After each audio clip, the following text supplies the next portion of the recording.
All right, we've got a good crew here, so I'm going to go ahead and get started. So for this webinar, for the next 45 minutes or so, we're going to talk about maximizing your income stream, the magic of recurring revenues. And I love the title of this webinar. It's got the word magic in it. But hopefully by the end of this session, you realize it's not magic. There's actually just a systematic way of going about building recurring revenue into your business, and we'll talk about that. Before we get into the subject matter, just as Austin Powers might say, allow myself to introduce myself.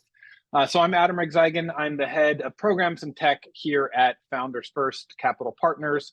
I've been with the organization for about 2.5 years.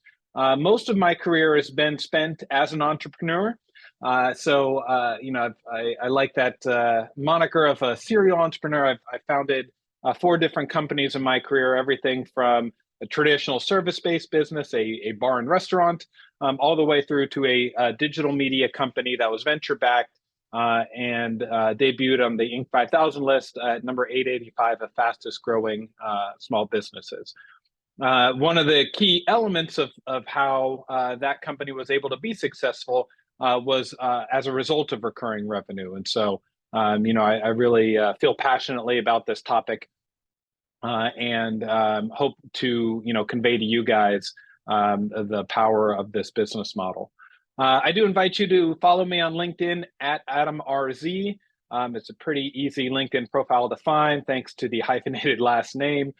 So if you enjoy this session here, I invite you to connect with me there, and I'd love to follow up after this session on anything we discuss. So speaking of what we're going to discuss, here's what we're going to talk about today. We're going to start off initially by discussing the difference between recurring revenue and reoccurring revenue. So I'm going to touch on what some of the different definitions here mean, so that we all have a foundation for the understanding of this business model. Then we're going to talk about key recurring revenue terms. Now, these are going to be terms that are not necessarily specific to recurring revenue businesses, but are critical to understand in order to be successful with a recurring revenue business model. We're going to talk about why recurring revenue is important. And I know most of the folks here are entrepreneurs or are running a company. And so I will not just tell you, but as they say, show you why recurring revenue is important. We're going to discuss different models. And so if you don't already have recurring revenue in your business, hopefully you'll see some inspiration in some of the examples that I'll share. And then finally, I'll address one of the biggest points that always comes up whenever I give this talk, but I can't do this in my business. And so I'll give you 3 examples of companies that you wouldn't think could build in a recurring revenue stream to their business and how they creatively did so. So that's the outline for today. And again, for those who have just joined, feel free to throw any questions into the chat. I do have my chat window open on a separate screen. And so I'm more than happy to address questions along the way as opposed to saving them for the end.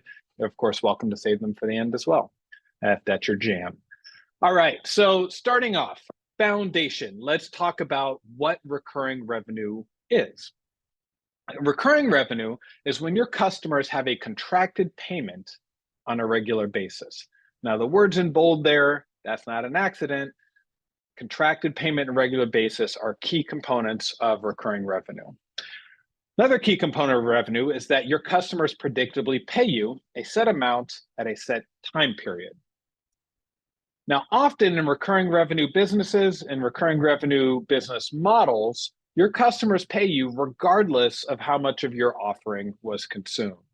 And so recurring revenue is very much about predictability and some form of contracted payment that goes along with it. What recurring revenue is not are one-off purchases. That doesn't meet that criteria, right? This is the one that tends to trip people up. Repeated purchases that are not contractual is not the definition of recurring revenue. That doesn't mean that you're not getting revenue on a regular basis, but it's not necessarily predictable, and it's not, most importantly, contracted. And so that is a key difference between these two models. Now, just because you don't have recurring revenue does not mean that you're not going to have some revenue in the future. It just tends not to be, within some form of contract or agreement in which you're getting paid. All right, so that's the foundation. For some of you, and I guess for most of you, this kind of makes sense. But first part of the webinar that has some audience participation. So you're all brave entrepreneurs on this particular webinar, so I have no doubt that you will be brave in answering some of these questions related to this quiz. So let's just make sure we're all on the same page with what recurring revenue is, what it's not. All right, so first one, purchasing a latte from your coffee shop, is that recurring revenue, true or false? False. Nadine was quick on it. You even typed out false. You didn't hit the F.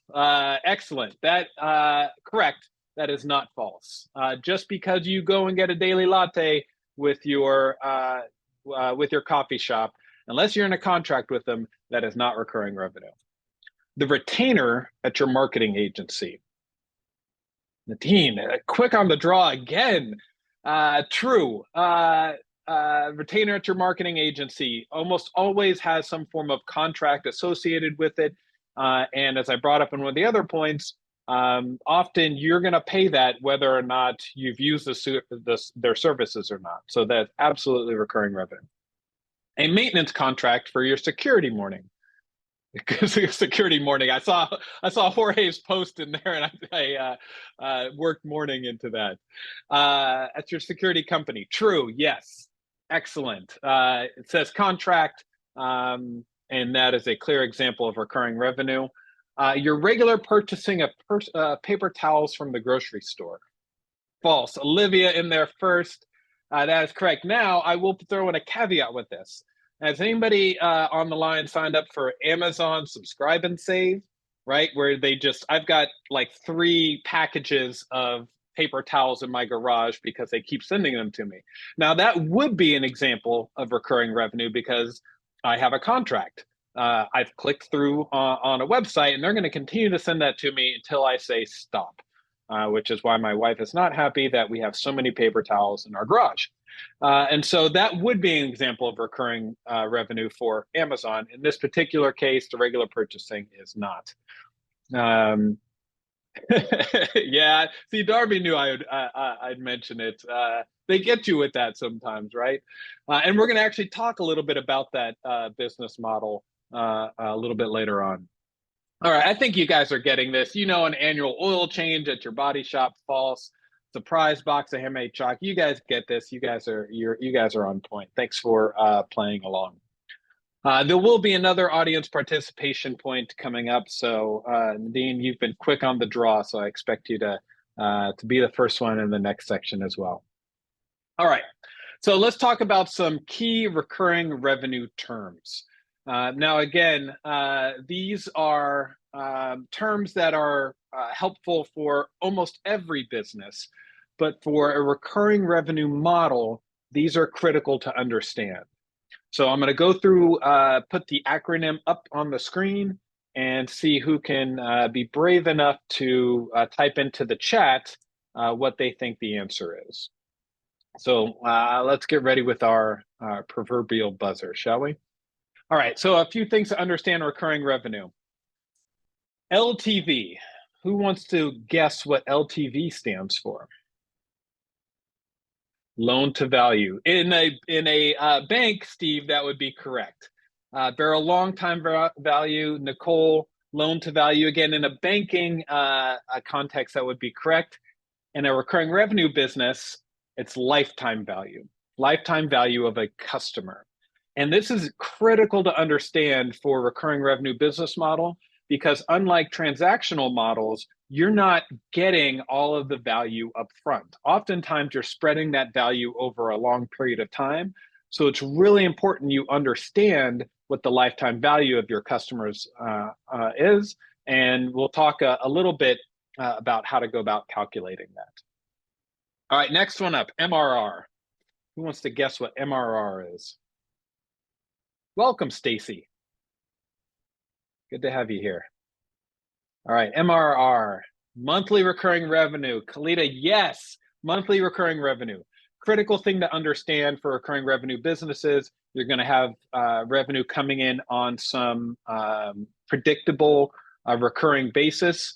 MRR is often a measuring stick also to compare with other businesses. You'll see entrepreneurs and founders talk about their MRR on a regular basis, and so a critical point to understand. What about ARR? Oh, this should be a softball. Come on, I know you guys got this. Yes, barrel first in, annual recurring revenue. Not all of recurring revenue models will have a billing on a monthly basis. Sometimes they'll be annualized, and so ARR is not only a great measure of that, but as I'll talk to in a minute, can be a great measure for valuing a recurring revenue business. Now, all businesses have some form of value associated with them, and most businesses will seek to exit or sell to somebody else at some other point. And ARR is a great way to go about valuing a business. All right, a couple more terms here, and then we'll move on. CAC, CAC. Who can tell me what CAC is? Customer acquisition cost. Gloria, you typed that out fast. Excellent job. Customer acquisition costs, really important to understand for every business, critical for recurring revenue businesses, because again, you're going to spend more upfront to acquire a customer than you're going to get in a short period of time. So balancing your CAC and LTV is key here. A couple more here that I'll just kind of move through. Churn is the rate at which your customers cancel. Because you have a contract with them, you need to understand the rate at which they cancel. And then ACL, I will make the same cheesy joke I make every time I make this presentation. This is not a knee ligament. It is another term for recurring revenue businesses, which is average customer life. Somewhat tied to the lifetime value, but this is more measured in typically months, sometimes years, about the average amount of time a customer spends is a customer for you. So 6 key terms here that are important to understand for recurring revenue businesses. Now let's talk about, the title of the webinar included the word magic. So shortly here, I'm gonna talk about something called the magic ratio or the golden ratio. Before I get to that, let's talk about lifetime value and how we go about calculating it. So lifetime value, as I mentioned, is critical for this business model. And the way to calculate it is to look at the gross sales of a customer per month and subtract out the cost of goods sold. Now, cost of goods sold for service businesses is going to be a little bit more difficult to calculate.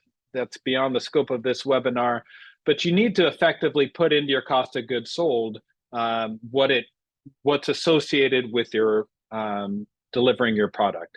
If you have a product or service. Now, if you're selling a direct product, it's easier to calculate. It costs you $1 to manufacture it, and so therefore your cost of goods is $1. In a service-based business, you really need to go about allocating the time it takes to deliver your service into your cost of goods. But once you have that, you end up getting a gross profit per customer.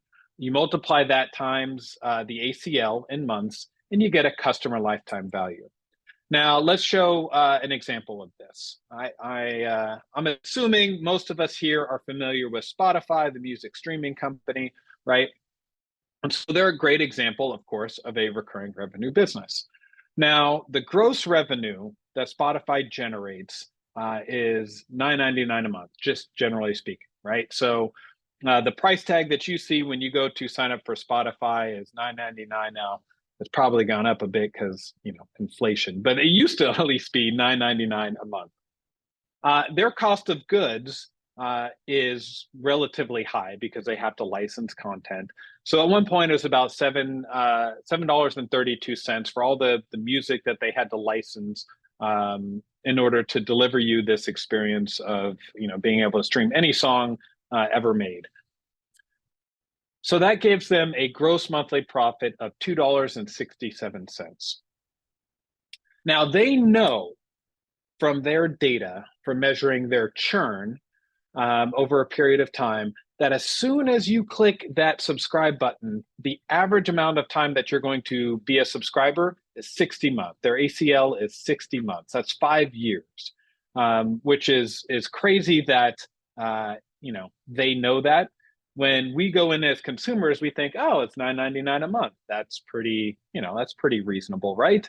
But they know as soon as you click that button, on average, you're going to be there for 5 years.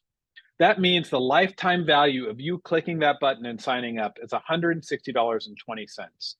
Now, it's one of the powers of this model is, right, that when we as consumers go and click that button, we don't realize that we're signing up for 5 years at $10 a month, right, on average. They know that. And so, that factors into a lot of their decisions around customer acquisition costs, around the content that they deliver, all of this. And so it's really a powerful model for, kind of helping a business kind of get a longer lifetime value from a customer. Because I think if most of us went and saw, a price tag on it of $600, we probably wouldn't click that button, right? But that's effectively what we're paying. We're just paying it over a period of 5 years. So quick example of lifetime value. So the other side of the equation, of the primary equation, are customer acquisition costs. Now, there's a lot of debate about what to include in this, what do we not include, how do we go about doing it. I'll share my perspective and what, the way I've approached it. Some people may have different perspectives, but I think this kind of gives you a baseline for how to think about customer acquisition costs. Now, as the name implies, the costs should go in your customer acquisition costs are costs associated with you acquiring a customer. So these are all your non-employee marketing costs. Think any ads you run, right? If you have a PR agency, that would go in there. If you're doing trade shows, those would be included, as well as any direct selling costs. If you have affiliates, those would go into your customer acquisition costs. If you're paying out sales commissions, those go into customer acquisition costs. Now, a big what I would say kind of debate is, what about your marketing folks, right? Like, presumably they're there to help acquire customers. But the reality is your marketing folks probably also do other things that are indirect for customer acquisition, right? They may do branding. You may have customer support people that you have costs associated with it. So I tend not to include those unless I know specifically like what percentage of their day is going into acquiring my customer, because they do other things than just purely acquire customers. When considering customer acquisition costs, I always advise only put costs into that go directly into acquiring your customers. All right, I promised some magic. The webinar promised some magic, so let's talk about some magic. The magic is in this CAC to LTV ratio is what it's called. If you've been following along, you can see that there's a relationship between the cost to acquire a customer and the value you get from them over their lifetime. And so let's talk about what that ratio looks like. First off, if your customer acquisition cost is greater than your lifetime value, you're going to go out of business. Now, there's an asterisk here. If you are the next Uber, if you are the next DoorDash, if you have lots and lots of VC money sitting in the bank, you can get away with this for a while. You can burn through cash to acquire customers, even if the lifetime value does not marry up to it. In our previous example, Spotify, if you go back and look at the early history, they were spending a lot to acquire customers before they were able to see the lifetime value. But for the rest of us mere mortals, if your customer acquisition cost is higher than lifetime value, you're absolutely going to go out of business. So let's avoid that. Now, what's maybe not as clear is that if your customer acquisition cost equals your lifetime value, you still have a bad business, because the only value that you're getting from your customers to is equal to your customer acquisition cost, which means you don't have any additional cash revenue to support all of your non-customer acquisition costs, all of your fixed costs, probably your own salary as a founder or CEO. So even though your costs are equal to your revenue, your customer acquisition costs are equal to your revenue, you have other costs that aren't accounted for there, and so that's going to be a challenge. Where it starts to get interesting is when you see a 2x lifetime value to customer acquisition cost return. That kind of gives you a little inkling that you have the makings of a good business. You're getting a 2x return for your customer acquisition costs. So this is, if you're spending $1,000 to acquire a customer and you're seeing $2,000 over their lifetime, that's some pretty good indication that you've got some leverage there in your business. The magic ratio, if you will, the golden ratio, is a 3x LTV to CAC ratio. That is the makings of a solid business. So you're spending 10 grand to acquire a customer, but you're seeing 30 grand over the lifetime of that customer. That means that you started to build a machine in your business, and you can funnel cash in one end and start to see consistent output at the other. That's a really great recipe for growth. And frankly, if you're seeing greater than a 3x lifetime value to customer acquisition cost, you should be out there seeking investment.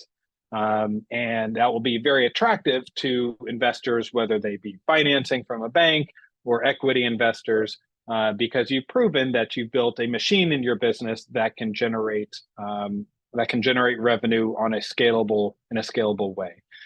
So this is the golden ratio, the CAC to LTV ratio. All right, so we've talked about some terms, we've talked about some definitions, we laid the foundations.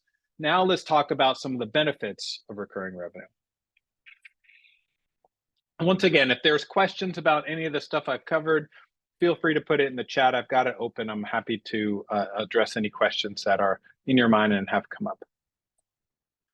All right. So we're going to talk about 5 ways, and this says why subscribers are better than customers, but this could really be, anybody that you have in your business who is on some form of recurring revenue. That may be a retainer, that may be on contract.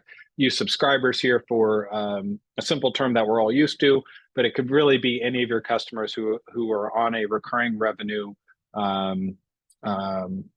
business model for you. So we're going to talk about how it increases the value of the business. We're going to talk about how it smooths out demand, provides free market research, and some of these other benefits as well.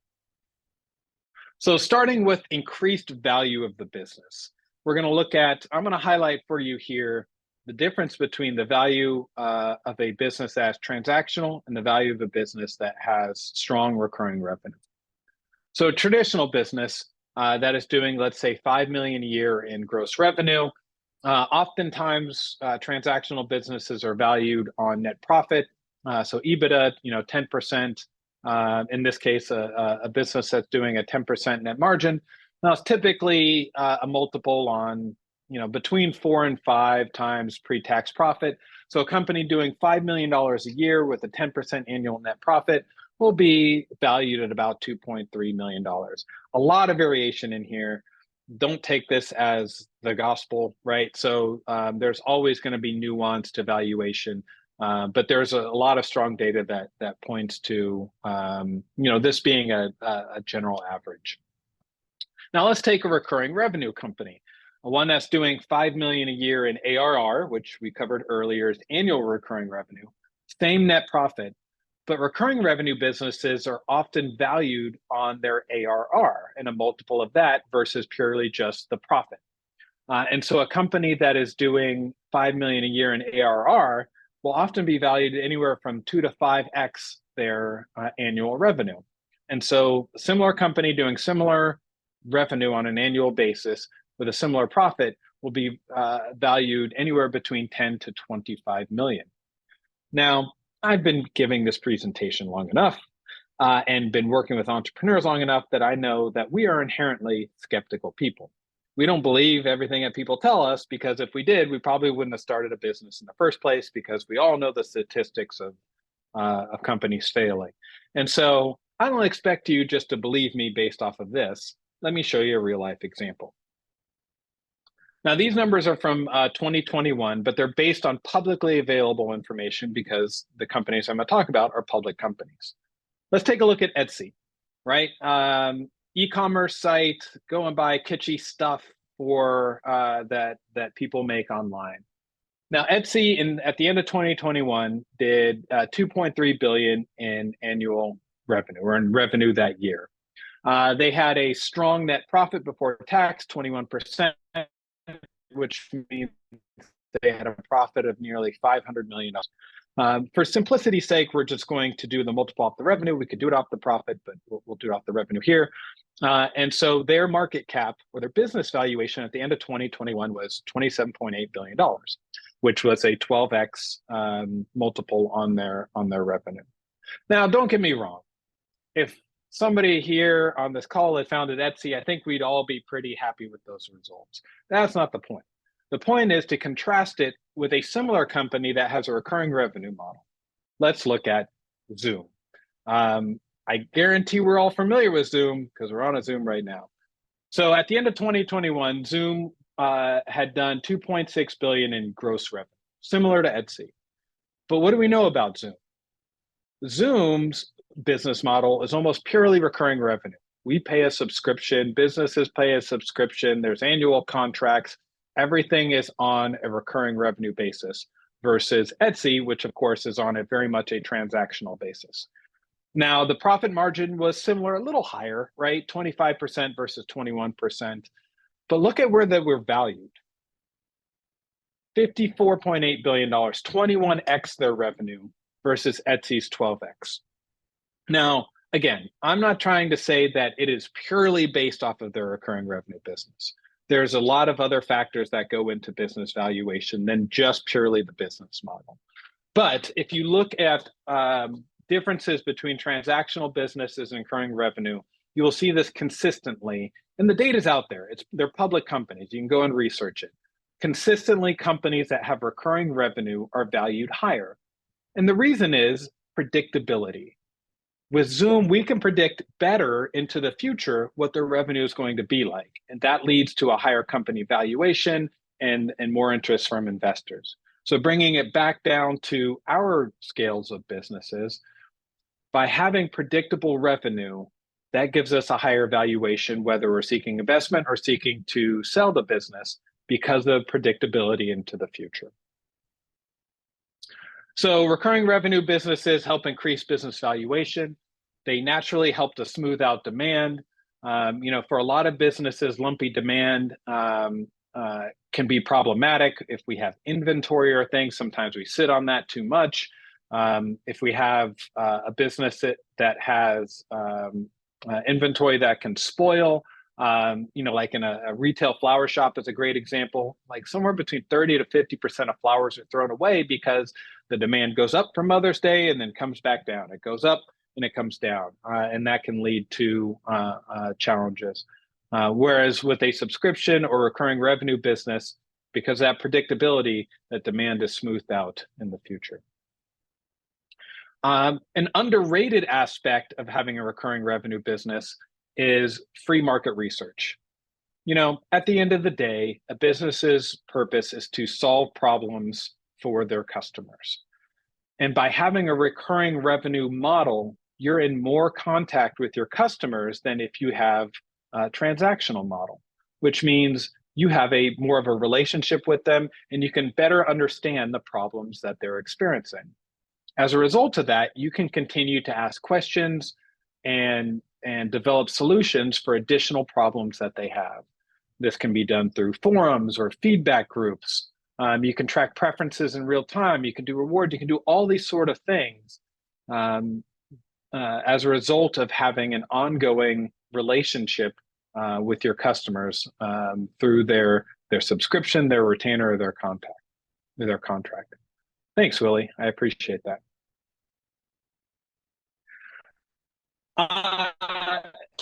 Next benefit, recurring revenue businesses. You get paid automatically. Now, this is an ideal state, right?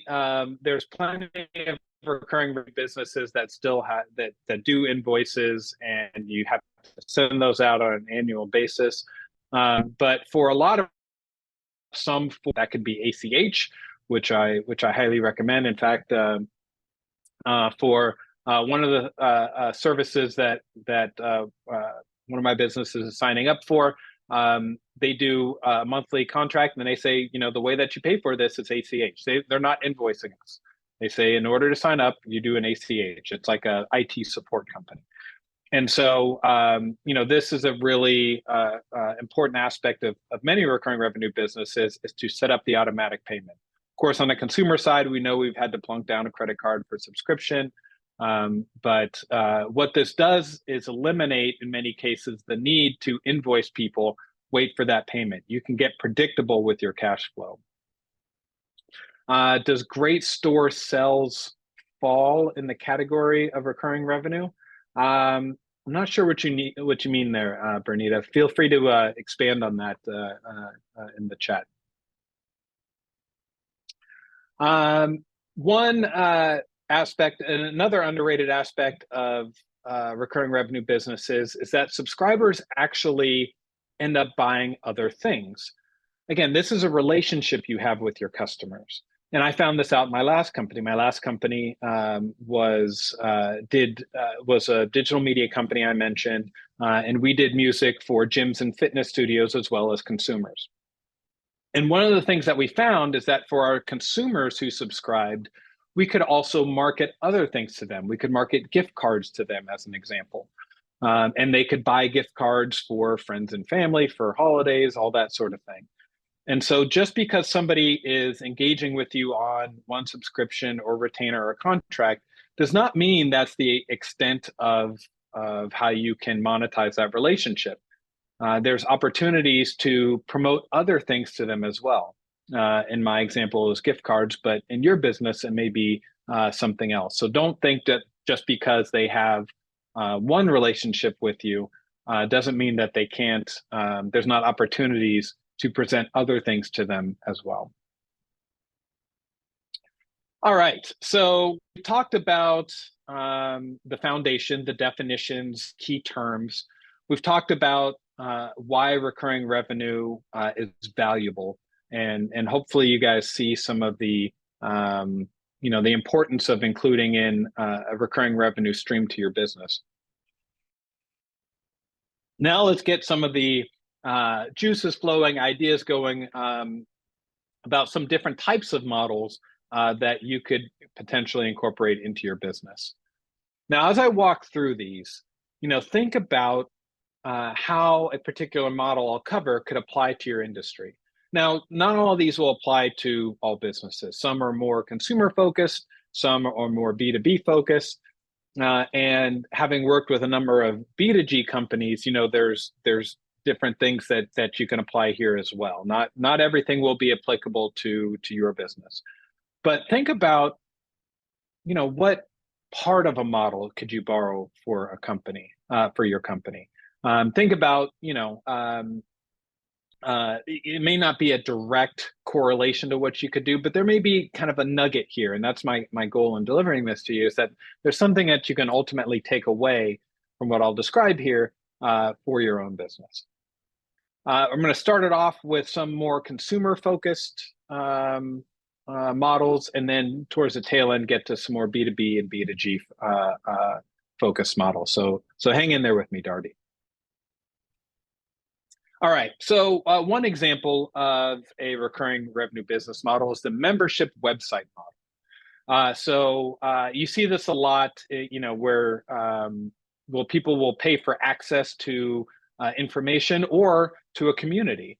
A good one, a good example of this, and I have no affiliation with it. It's just something that I've subscribed to, is one called The Hustle, or their Trends offering, which is for entrepreneurs to connect with other entrepreneurs and be able to bounce ideas off of each other, stay up to date on trends, just general business trends that are going on. And I think they charge like $2.99 a year or something like that. But in exchange for that, you get access to a community of other entrepreneurs and information that can help you to grow your business. Another example, and there's tons of these out there, right? Kind of our association. So, a massage therapy organization, right? You might pay an annual subscription to that in order to get access to other, ongoing education, or just to, a licensing or something like that. So usually, it's a small membership fee that creates a relationship between you and your customers. This works really well in tightly defined niche markets. I mentioned massage therapy or small business owners. A steady flow of unique knowledge, expertise, insider information, something that's constantly changing is a key component of this. Or even just, if you have a vision for a community which members can interact with each other. A guy by the name of Sam Parr has founded a community like this for businesses that are $10 million and up. So by paying a membership fee, you get to connect with other founders who have created companies that are $10 million and up. So people are willing to pay an ongoing subscription for that to have access to other people similar to them, a community. The all-you-can-eat library model is another popular recurring revenue model. Again, coming back to the Spotify example, that's a good example. We're probably all familiar with Netflix, maybe less so things like Gamefly, lynda.com. This is where you typically offer unlimited access to a library or warehouse of content. It works really well in the entertainment or education space. It can be done across a number of different verticals. And to be successful in this model, you typically need evergreen content, something that's valuable, long form. It typically has to be frequently updated. I mentioned education, entertainment. It could be news, sports, weather, things where there's a constant flow of new content, and where you can build up this extensive library where it feels like you could never consume it all, and that provides a lot of value to your customers. So the all-you-can-eat library model, is an example of that. The consumables model. So this is, typically in the e-commerce space, right, where you have a component of your business that tends to run out and people need to replenish. This is your Amazon Subscribe and Save. This is, your Dollar Shave Club. This may be things like, a coffee subscription or contract, even for B2B, right? So offices typically need coffee, so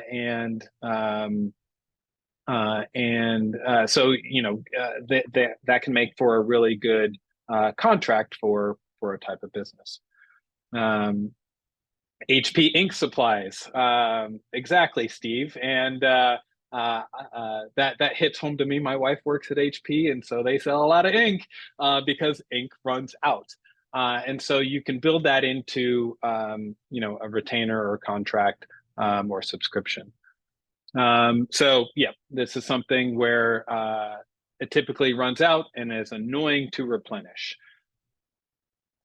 The surprise box model, again, tends to work in the e-commerce space, a little bit different. It's not something that necessarily runs out, but where you have something that shows up at the doorstep of either a business or a consumer that's a surprise to them. And there's a delight in that. You see this in a company like Birchbox. I saw one the other day for pet toys, where you can sign up for a subscription to get random pet toys delivered to your doorstep, every month. They can be samples. We see this with like a Stitch Fix, right, where you get a personal shopper will deliver you clothes. Oftentimes, customers are delighted by these surprises that show up at their door. So for this particular model, you need a passionate, clearly defined market of customers. You need a supply of products. It's typically not you as the business that's providing that supply. You typically work with vendors, package them up, and then ship them out to your customers. You have to handle, of course, the logistics and fulfillment. And the ones that are most successful aren't the ones that rely purely on the surprise box, but then provide opportunities to upsell to other purchases, potentially connect them with their vendors in an affiliate relationship, is where all this can where it all can go. So moving more towards models that are typically more B2B or B2G, the simplifier model, right? This one is really powerful and is quite frankly my favorite of these models, because we underestimate how much people are willing to pay to simplify their life, right? Life is complicated. Like, we have a lot of demands on our time. And when companies are willing to say, hey, we'll take this off of your shoulders so you don't have to worry about it, just sign up to this contract and you'll never have to think about how this will get done again in the future, makes for a really great model. We see this, the classic example is the cleaning service, right? Could we clean our offices? Sure. Is that the best use of our time? And frankly, would it take a burden off our shoulders to focus on other things, to have somebody else come in and do it? Absolutely. Simplify my life for me, please, and come and clean my office on a regular basis. This is, really, if you don't have a recurring revenue aspect to your business, think about how you can simplify the life for your customers, and there's probably a recurring revenue stream in there.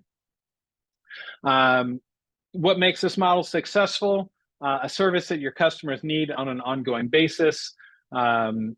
This works well for consumers too, but I think especially for businesses, this can be valuable. Kind of the cousin to the simplifier model is the peace of mind model. Kind of the classic example of this, of course, is insurance or security monitoring, warranties, but something where in case something were to go wrong, they're covered, right? Is a great example of a recurring revenue business. It's something where maybe they don't need it on an ongoing basis, but it's nice to have it there in case something comes up. Law firms are known for this, right? Keeping an attorney on retainer, just in case something comes up or you need work done, can be an example of having that peace of mind there. So, selling peace of mind is a really valuable thing. It still comes with understanding your customers, like what can you position for them such that they don't, again, need to worry about this, or should it happen in the future, they're covered. Oftentimes for things that are expensive or impossible to replace, these are all, great kind of selling points for the peace of mind model. All right, so quick time check. We've got about 10 minutes left here. One of the things I want to address is the question that comes up of like, this is all great, Adam. Sure, okay. Let's say you even believe me when I talk about the increase in value and why recurring revenue is great. But you're thinking, how would I do this in my business? My business doesn't do this. So let me show you 3 examples of companies that I've worked with that you wouldn't think would have a recurring revenue business or a recurring revenue model as a part of their business. But we're actually able to, really creatively go through and build that into their model. Now, this isn't meant to say they're purely recurring revenue businesses, but it's an additional component to their business that helps to de-risk it, provides market research, increases the value, all the benefits that we talked about. All right, so 3 examples here. First one, law firm, right? Specifically, law firms, of course, have retainers, but specifically a law firm that does trusts and wills. Now, I don't know about you guys, but a trust and a will is not something that you typically need more than one, right? Like, you get it done, you check the box. Okay, great. I've got it taken care of. I've got the beneficiaries, all laid out. This particular firm was like doing these on a transactional basis and, thinking that, okay, well, people don't need more than one trust and will. How can I possibly have a recurring revenue aspect to my business? This is what we do. We do trust and wills. How can there's no way for me to put this on a recurring revenue basis. But they were smart. They got creative. They talked to their customers.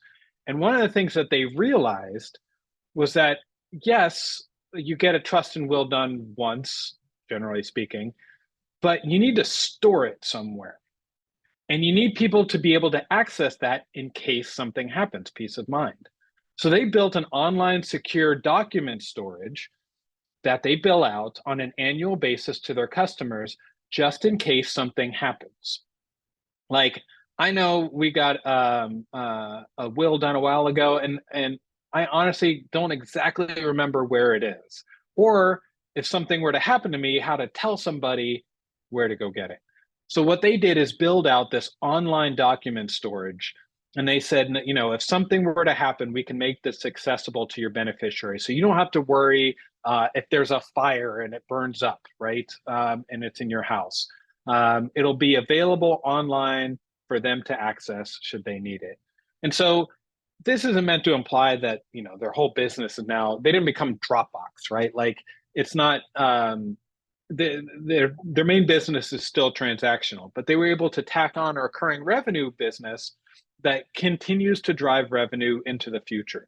And you can best believe that their ACL, average customer life, is extensive because the document is stored in a place that their beneficiaries can easily access. There's a smart way of thinking about how to add a recurring revenue stream to their business.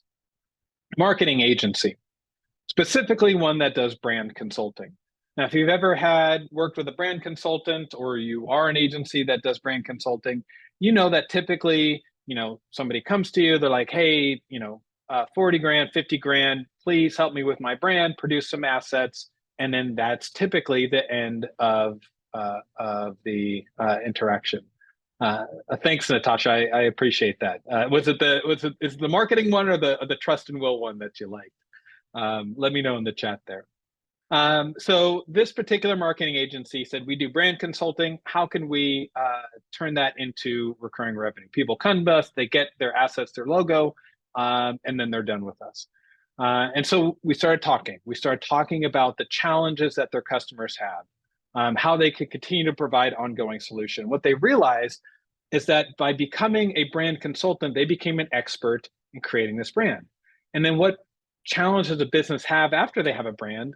They often need to they either need to create more assets later, or the brand that they've had developed, as they create things, they need them reviewed. And this agency is an expert in their particular brand, right? And so then they offered their customers an ongoing service to say, hey, we'll continue to crank out X amount of assets for you on a regular basis and provide X amount of review of assets you create in-house to ensure that it fits the brand, right? This is simplifier model. Great. This is one less thing we have to worry about. We have people creating things. I can come to this agency, they're willing to review it, and that's one less thing I have to worry about. So they took a transactional experience creating a brand and added on a recurring revenue piece of review and ongoing asset creation. Now, this last one is my favorite example, the print shop, right? And specifically customized printed products. You know the kind, right? The banner at the trade show, right? How many times do you need to create those? Maybe like, once every couple of years, you get the banner created. Awesome, great, thank you. I'll be on my way. Similar example, they went to their customers, they understood the problem, and they realized, especially for those customers going to trade shows, they often had consumable items, pens that they give away, right? Flyers, little tchotchkes, that sort of thing. And so they were able to successfully sell some of their customers on an ongoing contract to provide those consumables on a regular basis. That way, they never had to worry about, were they going to run out or have to place an order for upcoming trade shows. They talked to our customer, said, talk to us about the trade shows you're going to, and we'll ensure that you're fully stocked every time that you go into those. Think about it almost like a subscribe and save from Amazon, except for trade show consumables. So again, not their primary line of business, but something they were able to tack on that provided their customers value in terms of peace of mind and consumables, and were able to add more predictability to their business. So 3 examples here of companies that you wouldn't think could add on recurring revenue, but did, and has proven to help them increase the value of their business, generate more revenue, and become more predictable. So hopefully I painted a rosy picture for you guys and illustrated, the benefits. This is not meant to say that there are not challenges with recurring revenue models. It requires you to rethink how you deliver value, right? You're delivering value over time as opposed to on a project basis or just in a limited time scope, right? The law firm, trust is done, wrapped up, but now you're thinking about, okay, now I'm delivering value over a period of time. So it requires rethinking that and understanding that. It does require you to focus not only on acquisition, but customer retention, right? So you've got to keep your customers happy to realize that full lifetime value. And so, there are resources that you need to put towards retaining customers and not simply acquiring them. One of the biggest challenges, quite frankly, of a recurring revenue model is that you're spreading the cash you receive over the lifetime of that contract or subscription. So as opposed to getting it all up front or on some form of project basis, right, where you're getting it in a relatively short time, you're getting it over a spread out period of time. And so accounting for that in your cash flow is critical and is something oftentimes that takes wrapping your head around.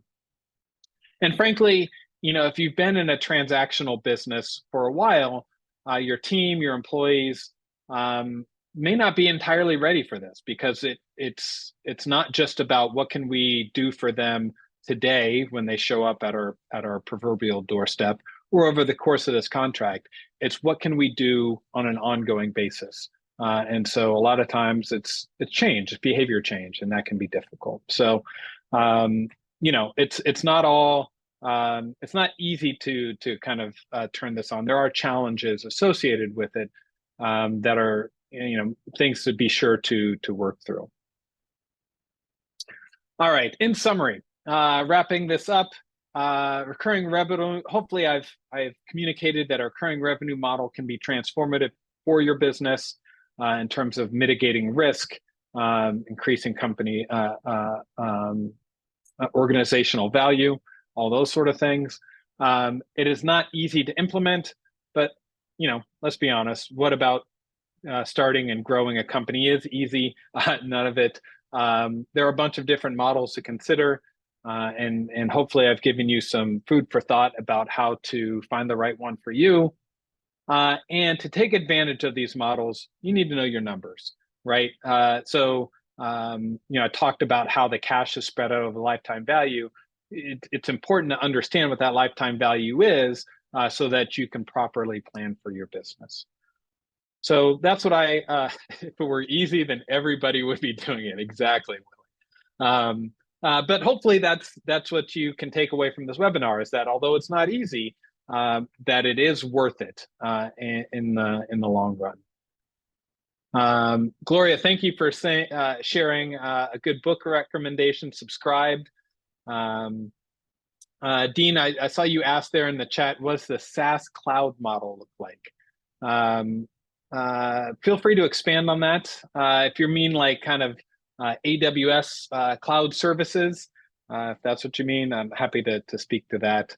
But thanks for the feedback. Oh, I got Lejean in here. I appreciate that.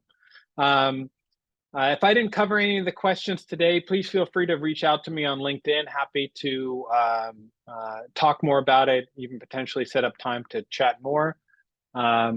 If there's other questions, happy to cover it. We've got another minute and a half. If not, I appreciate your guys' time and hope this was valuable. I got Nicolette's mind spinning. That's the idea. Mission accomplished. All right. I don't see any other questions. So best of luck to you fellow entrepreneurs. And if any questions come up, please hit me up on LinkedIn at Adam RZ.